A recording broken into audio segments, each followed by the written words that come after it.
Welcome to Zane Scrolls Through Gates in Time, Chapter 2. This is about the teacher. She's in 2025. She'll transfer on to 2026 in North America here. Cathy Saunders, a 5'2" curvy blonde, originally chose her work, teaching out of some misguided thinking she would make a difference, inspire young minds, change the profession. Youthful folly at age 22. Now, at 26, Cathy realized she couldn't make a difference. She learned she never changed the preconceived prejudices of the educational professionals. Some colleagues still remarked about her skirts being rather above the normal kneeling level, including the administration, but she knew from experience she did inspire some minds sometimes. Today was Inspiration Day. Last night, Marion, a 5'6" black-haired beauty and a fellow English teacher at the same school, attended a talk by a Zen adept. A Buddhist master's talk about never born, Buddha mind left her and Marion mulling over some paradoxical koans, one of which she would use in her first English class. Additionally, the lecture persuaded them to further research the Buddhist middle way of experiencing life, which promised a peace of mind if practiced daily. Turning into the teacher's parking lot, Cathy parked a car. Frigid 18 below February mornings promised difficult times ahead, starting with getting out of her car. She found, despite wearing nylons, the wind cold against her legs, lower thighs. Thinking of herself about wearing longer skirts, she grinned at the irony.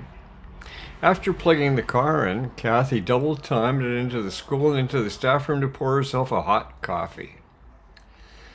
As usual, 8:50 homeroom bell to take attendance came too fast. At 8:55, another bell announced to her Mrs. Saunders to scuttle her way across to the creative writing 11 class. Unfortunately, she had to make her way to the far end upstairs to the part of the building. She usually arrived a minute too late. The 9 o'clock bell blared before she arrived, late again. Being late, though, she thought, would make her lessons more dramatic. This time, rather than rushing in, Mrs. Saunders knocked on the door, waited a moment before walking into what she guessed would be a quiet room.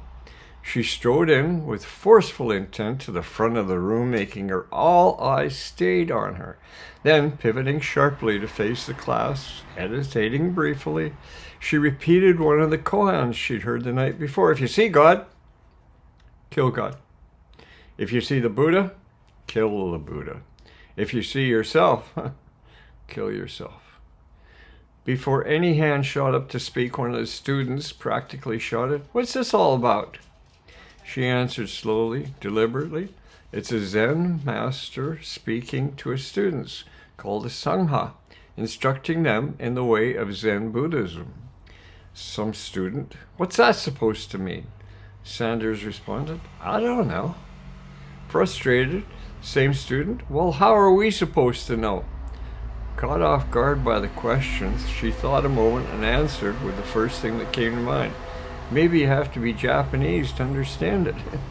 Uncomfortable silence. Cathy was going to ask them to write a response to the koan about what it meant to them. But that avenue, now quickly choked off, thought to herself, time to put a rabbit out of the hat. "I would like you to try to respond to the koan by using automatic writing. Before you ask, automatic writing, also called stream of consciousness writing, occurs when you write whatever comes to your mind as it comes to your mind. For example, if you're writing about your reaction to the koan and you're distracted by looking outside, write about looking outside.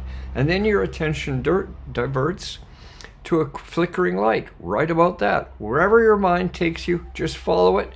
Write it down." Any questions? No? Good. Pen, paper ready? Give you 10 minutes. Start.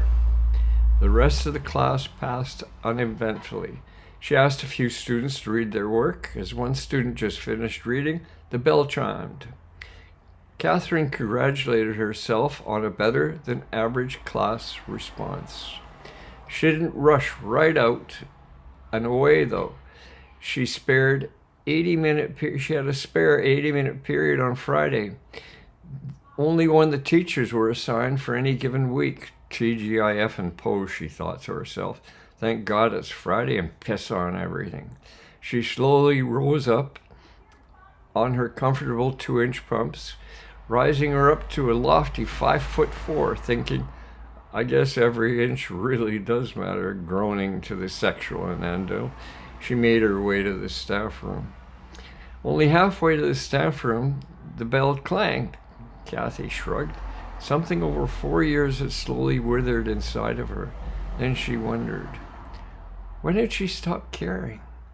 She looked to her future. Was she really going to do this for the rest of her life?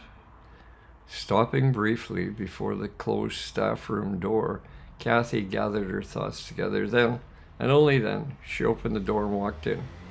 Miss Catherine Saunders, what the hell did you think you were doing? It was the principal, yes, capital P, angry, yelling at her.